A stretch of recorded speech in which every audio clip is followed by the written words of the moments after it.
आजची गली न्यूज। ठीक, आपके सामने इस समय माननीय श्री उद्धव जी ठाकरे साहब अपने विचार साझा करते हुए। कोण आला रे, कोण आला?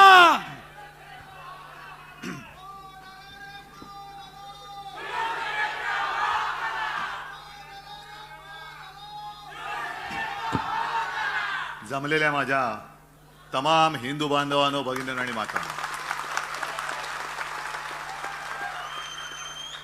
मेरी हिंदी आपकी समझ में आएगी क्या कि मराठी ज्यादा अच्छी समजोगे? दोन्ही समजाल ना? यालाच तर आपलं हिंदुत्व म्हणतात।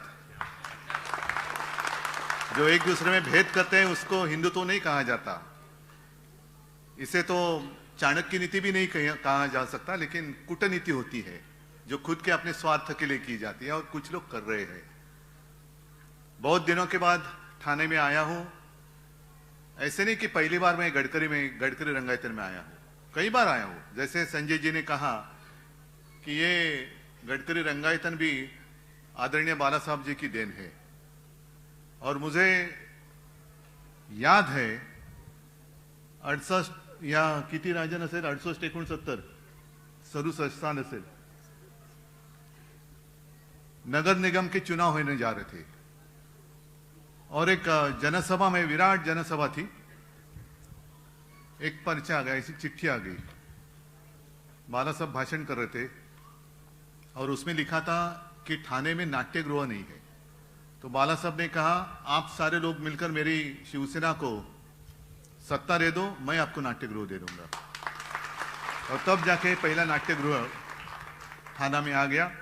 हाँ, नाट्यगृह तो हमने दे दिया, लेकिन नाटक कुछ और ही लोग कर रहे हैं। आज ये सब जोश देखकर कुछ लोगों के होश तो जरूर उड़ गए होंगे, और उड़ने भी चाहिए। जिनको ऐसे लगता है कि मैं मतलब ठाणे नहीं, थाना और शिवसेना, और वो भी असली शिवसेना। असली इसलिए मैंने शब्द का उपयोग किया, अभी मार्केट में चाइनीज माल भी आता है। सिर्फ माल ही नहीं, अपने भगवान की मूर्तियां भी आती थी, अब भी आती है या नहीं पता नहीं, लेकिन उसी को हम भगवान समझकर पूजा करते हैं। ऐसे कुछ चाइनीज लोग, बनावट, बोगस, गद्दार, वो अपने आप को समझते कि मैं शिवसेना से भी ऊपर हूं। नहीं, इतने ऊपर तो नहीं जा सकते। अगर उससे ऊपर जाने तो जाएगा तो वापस नहीं आएगा।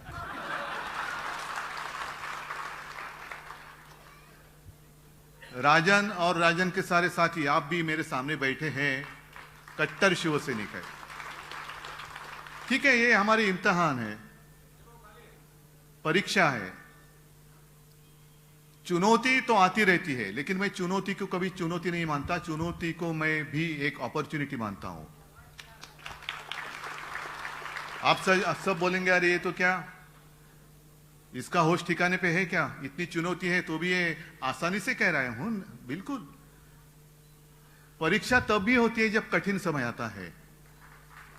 जो भी लड़ने के वक्त साथ रहते हैं वही असली साथी होते हैं, वही असली सैनिक रहते हैं, जैसे आप मेरे सामने बैठे थे। कुछ भी कोई भी देने, जो बात आपने कही ना, 50 खोके 50 खोके एकदम ओके। अरे जिस सरकार का जन्म ही खोके में से हुआ है, तो वो क्या हमें न्याय दे दे?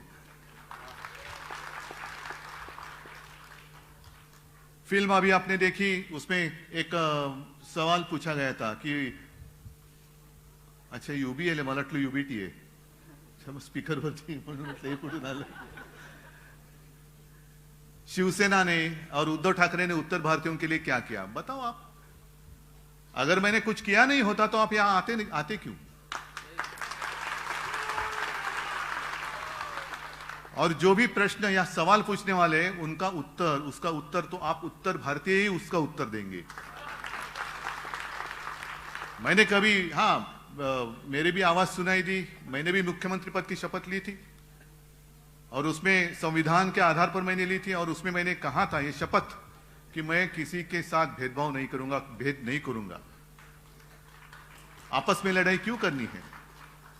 हाँ, यहां जो कुछ मैं कर सकता था कोरोना के समय में, मैंने बिल्कुल किया।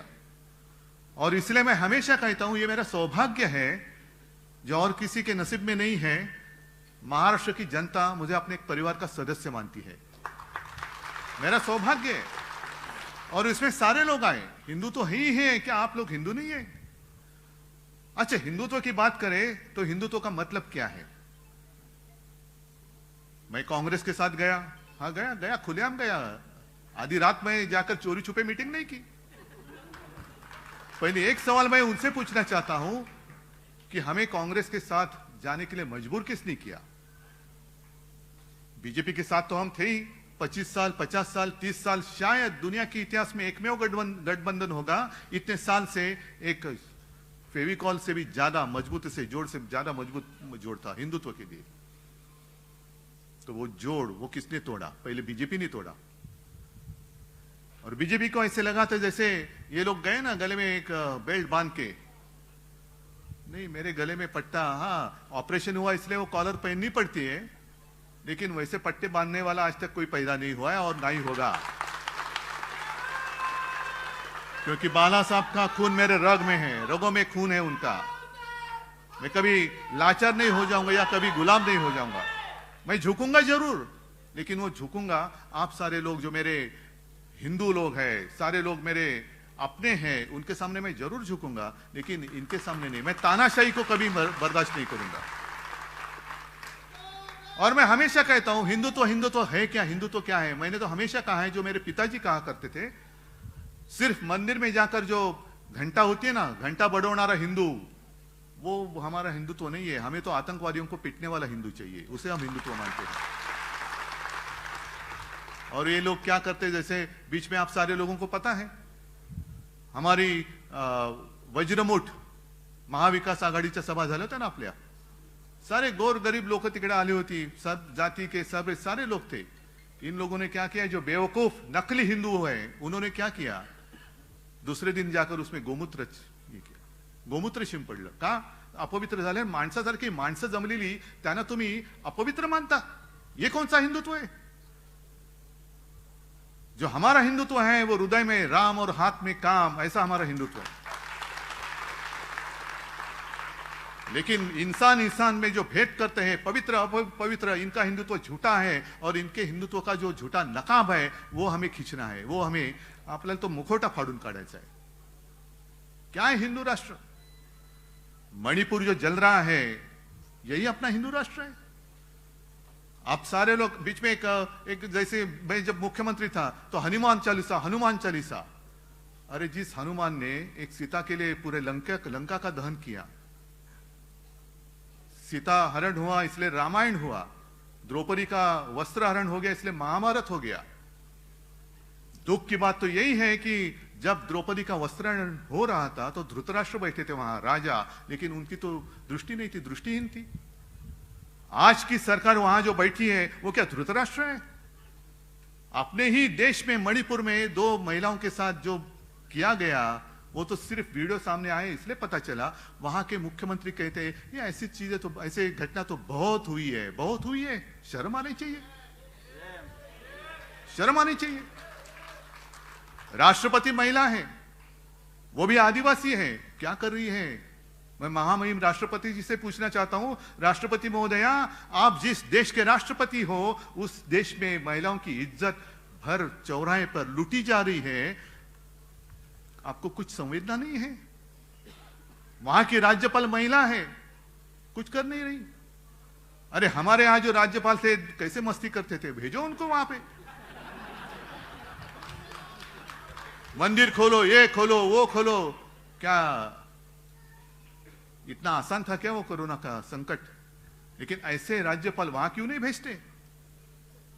और मैंने तो कहा था कि जैसे जिस वक्त हमने इंडिया पूरे, मैं विरोधी विपक्ष की एकजुट नहीं मानता, जितने सारे देश प्रेमी हैं उन सारे लोगों की जो एकजुट हुई है उसका नाम हमने दिया इंडिया।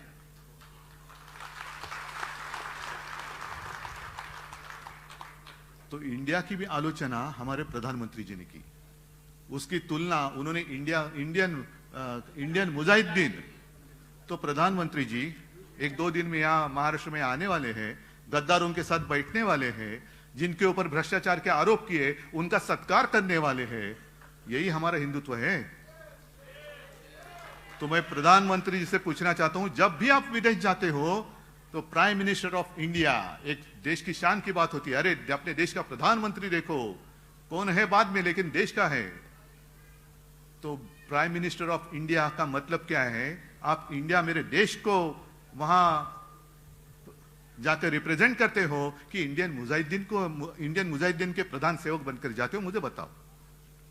ये आए हैं अपने प्राइम मिनिस्टर ऑफ इंडिया जो रिप्रेजेंट कर रहे इंडियन मुजाहिदीन आतंकवादियों को, ऐसे होता है? इतनी आपकी सोच गिरी गई।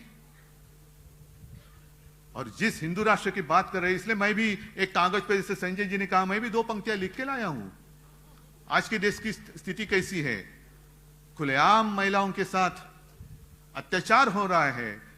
उस वक्त जब द्रौपदी का वस्त्रण हो रहा था तो भगवान श्री कृष्ण आए थे और उन्होंने उनकी लज्जा बचाई थी। लेकिन अब कौन है? कौन बचाएगा? जो विश्व में पूरे ताकतवर नेता है, विश्वगुरु है, महाशक्तीचा बाप, पण त्यांच्या राजवटीमध्ये महिलांची आबरू लुटली जाते, कसं त्यांची धिंड काढली जाते। कौन बचाएगा मेरे इन माता और भगिनी, जो माता और बहनें, उनकी इज्जत कौन बचाएगा? कौन आएगा? श्री कृष्ण। और इसलिए कुछ पंक्तियां जो मला वाटतं कवि उपाध्याय जी थे, उनकी कविता है, मैं खास करके लिख के लाया हूं क्योंकि गलती ना हो जाए। पूरी कविता पढ़ने जैसी है, लेकिन पूरी कविता ही नहीं पढ़ूंगा, 4 ही लाइनें। और उन्होंने लिखा है कि अब द्रौपदी क्या करेगी? तो उन्होंने द्रौपदी के लिए कहा है, सुनो द्रौपदी शस्त्र उठा लो, अब गोविंद ना आएंगे। अब गोविंद आने की उम्मीद छोड़ दो। गोविंद तो बैठा है अपनी आंखों पर पट्टी बांधकर, धृतराष्ट्र जैसे। अब गोविंद ना आएंगे, छोड़ो मेहंदी, खड्ग संभालो। खड्ग संभालने का वक्त आया है अभी। खड्ग संभालो, खुद ही अपना चीर बचा लो। द्यूत बिछाए बैठे शकुनी, मस्तक सब बिक जाएंगे, 50 को के एकदम ओके।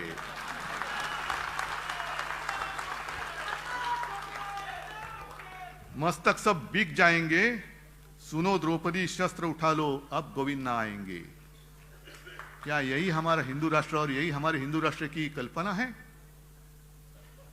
राम मंदिर बनेगा खास कर उत्तर भारतीयों के लिए या हिंदुओं के लिए बनेगा, लेकिन किसने बनाया? वो मोदी जी ने नहीं बनाया, कोर्ट के फैसले ने बनाया है। वो जब बाबरी गिराई गई थी तो ये सारे बीजेपी के लोग, सारे, मैंने मेरे भाषण में कहा है कि ये सारे जितने सारे चूहे हैं ना, त्या चुह्यांच्या बिळामध्ये घुसले होते भाजपवाले, सब चूहे बाहर आए थे।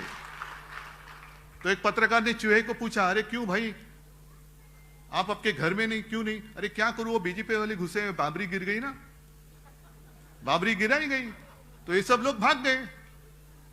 तेव्हा उंदराच्या बिळात लपणारे तुम्ही, जेव्हा मैं गया था वहां अयोध्या में, सारे लोग थे, राजन भी थे, संजय भी, और आप में से भी कई सारे लोग होंगे। मैं गया था, मुख्यमंत्री होने से पहले गया था, और उस वक्त मैंने मांग की थी कि एक कानून बनाओ और राम मंदिर बनाओ, एक कानून बनाओ, स्पेशल कानून बनाओ। जैसे अभी कानून उन्होंने बनाया है, दिल्ली की जितने सारे अधिकार है दिल्ली सरकार के, वो उन्होंने छीन लिए हैं, तो वैसे कानून बनाओ और राम मंदिर बनाओ। राम मंदिर के लिए कानून नहीं बनाया, जनतंत्र को खत्म करने के लिए कानून बनाया, जो अभी पारित होने जा रहा है आपके लोकसभा और राज्यसभा में मंजूर होने के लिए। तो कहां गई आपकी हिम्मत? क्यों नहीं कर रहे हिम्मत?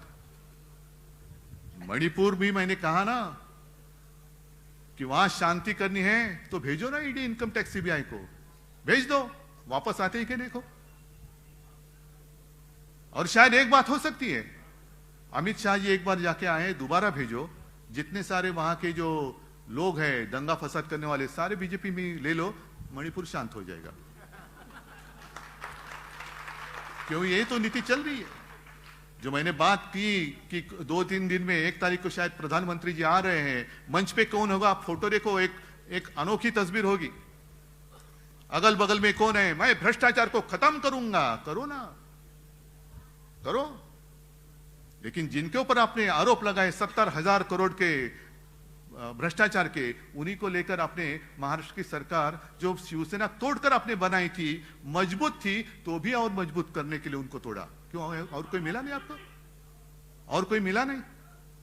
म्हणजे असं काय आहे का की चिखल उगवायला दुसरीकडे असला तो मळ आणि भाजपाला आला की कमळ? का कमळ फुलवाला तुम्हाला मळ लागतोय? सगळे भ्रष्टाचारी भ्रष्टाचारी दिखा. तू भ्रष्टाचार कर रहा है, आजा आजा मेरी गाड़ी में बैठ जा.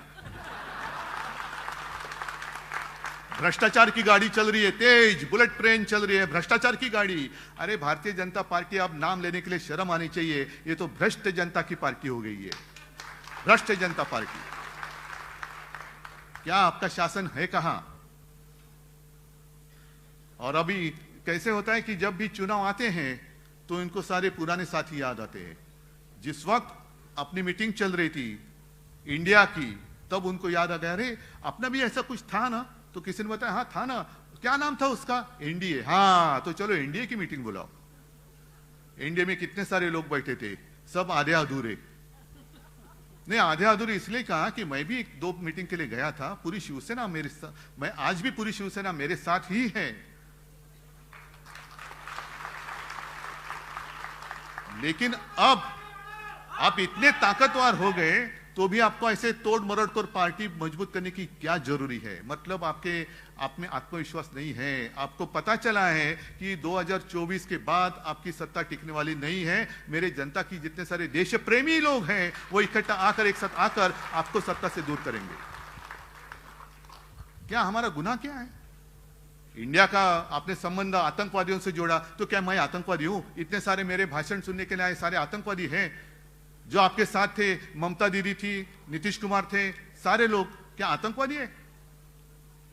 आपने ऐसा कौन सा ठेका लिया है कि सिर्फ आप ही देश प्रेमी हैं और हम देशद्रोही? नहीं, देश मतलब आप नहीं है, देश मतलब मेरे सर्वसामान्य जो लोग हैं ना, वो है देश. यही हमारा देश है. और इसलिए हम भी भारत माता का पूजन करते हैं. भारत माता सिर्फ आपकी नहीं है, भारत माता हम सबकी है.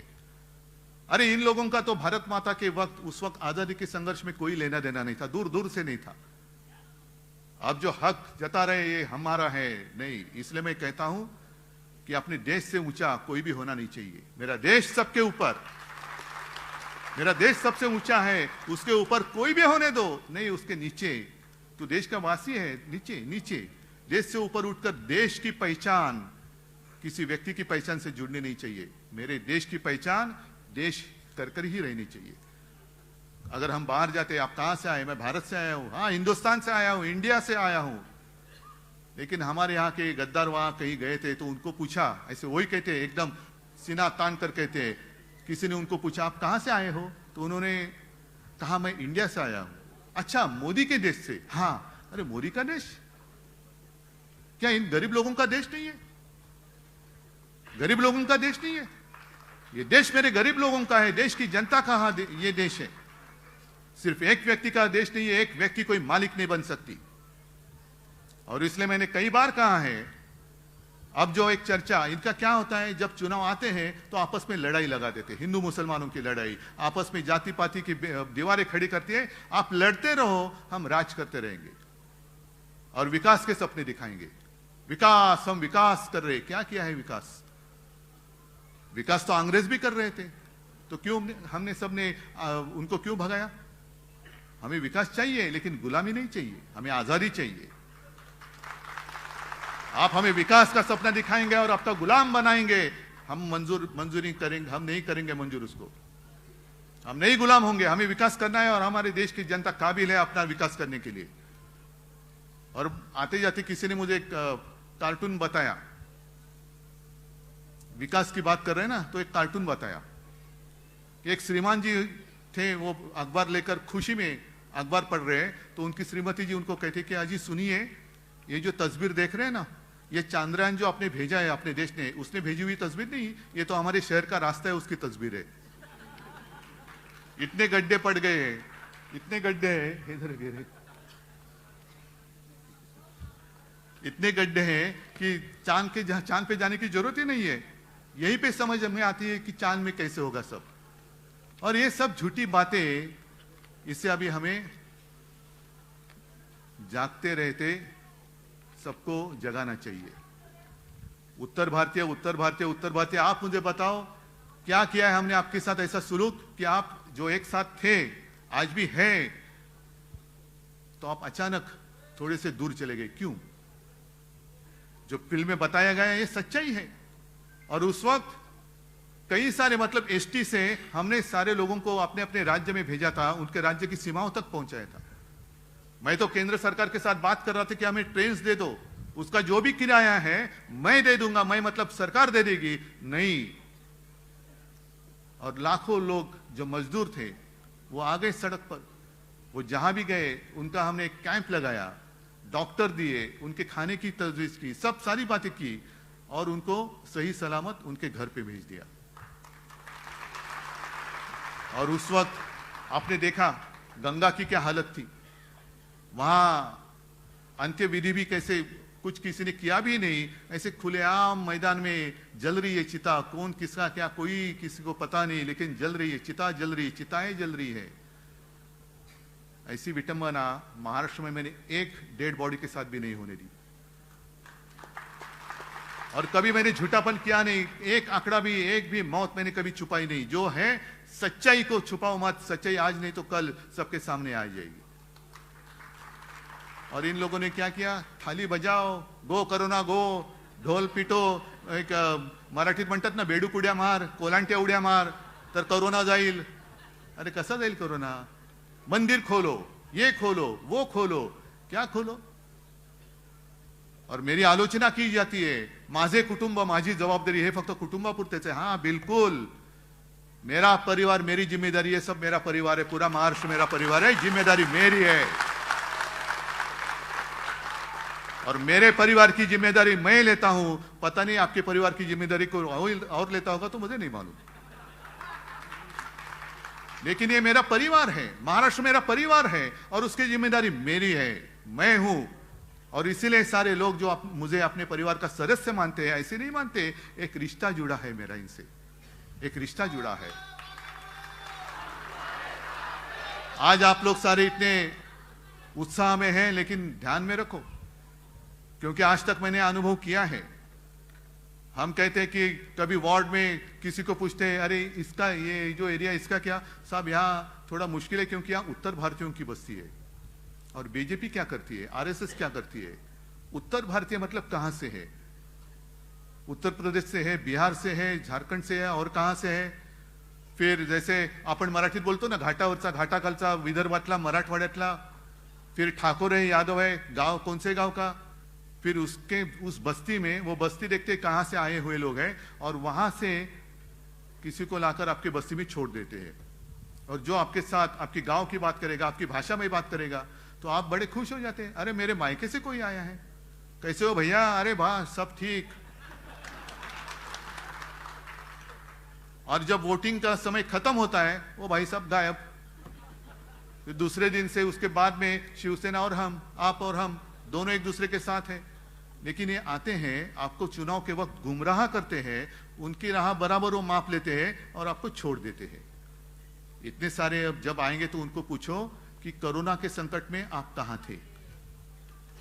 कोरोना के संकट में आप कहां थे? क्या किया आपने हमारे लिए? मैंने कहा ना, मैंने जो कुछ किया, आपका अनुभव है, मुझे कुछ बताने की जरूरत नहीं है, आपका अनुभव ही बोलेगा। लेकिन मैं आपसे अपेक्षा करता हूं कि आप लोग बोलेंगे मेरी ओर से कि अरे आप यहां आने की जरूरत नहीं है, हम उद्धव जी के साथ है, उद्धव ठाकरे के साथ है, उन्होंने हमारे लिए काम किया। और अब तो जंग शुरू हो गया है। आने वाले दिनों में ध्यान में रखो कि हमें लड़ाने की पूरी कोशिश करेंगे। क्या उसको आप कामयाब होने देंगे? आपका भरोसा जो 24 घंटे आपके साथ रहता है, भले आप आपके घर से दूर आए हो, लेकिन क्या ये आपका दूसरा घर नहीं है? आपको यहां घर जैसी कुछ ऐसी ये बात नहीं लगती? तो जैसे वो आपका अपना घर है, वैसे आप आए हो साथ में मिलकर जो हिंदुत्व कहते हैं, उस हिंदुत्व की एकजुट हमें बताने की जरूरत है। उसी को तो कहते हैं वज्रमूठ। और आप लोग अगर साथ में आएंगे तो मुझे पूछा जाता है कि क्यों आप सबको साथ में चाहते हो? क्या मोदी के खिलाफ हो? मैंने कहा मोदी या किसी व्यक्ति के खिलाफ नहीं हूं, लेकिन मैं तानाशाही के खिलाफ जरूर हूं। मैं नहीं देखना चाहता जो मेरी भारत माता है उसके हाथ और पैर में इनकी श्रृंखला फिर से एक बार पड़े। नहीं, किसी की गुलाम, मैं मेरे भारत माता को किसकी गुलाम नहीं बनने दूंगा। यही कसम हमें आज लेकर जाना है, क्योंकि उस वक्त पहले तो मुगल आते थे, आया करते थे। मुगल मतलब अपने देश के बाहर के लोग, बाबर वगैरह सब, इसलिए तो बाबरी मस्जिद गिराई। फिर अंग्रेज आ गए, 150 साल चले गए, जनरेशन पीढ़ियां चली गई, फिर भी लड़ते रहे, और बाद में आखिर वो दिन आ गया, अंग्रेजों को भी जाना पड़ा। अंग्रेज तो गए, तो अभी अपने घर वाले अपने सर पर कहीं ना बैठे, क्योंकि कोई भी हो, गुलामी तो गुलामी ही होती है। और अभी मुझे फिर से दोहराता हूं, मेरी भारत माता को दोबारा गुलाम मैं नहीं होने देना चाहता। आप क्या चाहते हो? आप गुलाम बनकर विकास का सपना देख सकते हो? गुलाम बनकर विकास का सपना क्या देखेंगे? उठ बोलेंगे तो उठना पड़ेगा, बैठ बोलेंगे तो बैठना पड़ेगा। यही विकास आपको मंजूर है?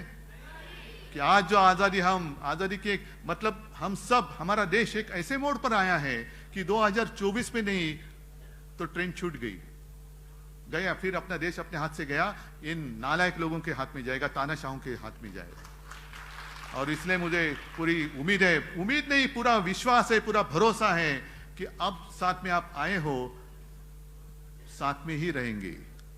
भले कितनी करनी है कोशिश करने दो, लेकिन हमारी जो एकता है उसको हम टूटने फूटने नहीं देंगे, और मेरे भारत माता को हम आजाद ही रखेंगे। यही हम शपथ लेते हैं। जय हिंद, जय महाराष्ट्र।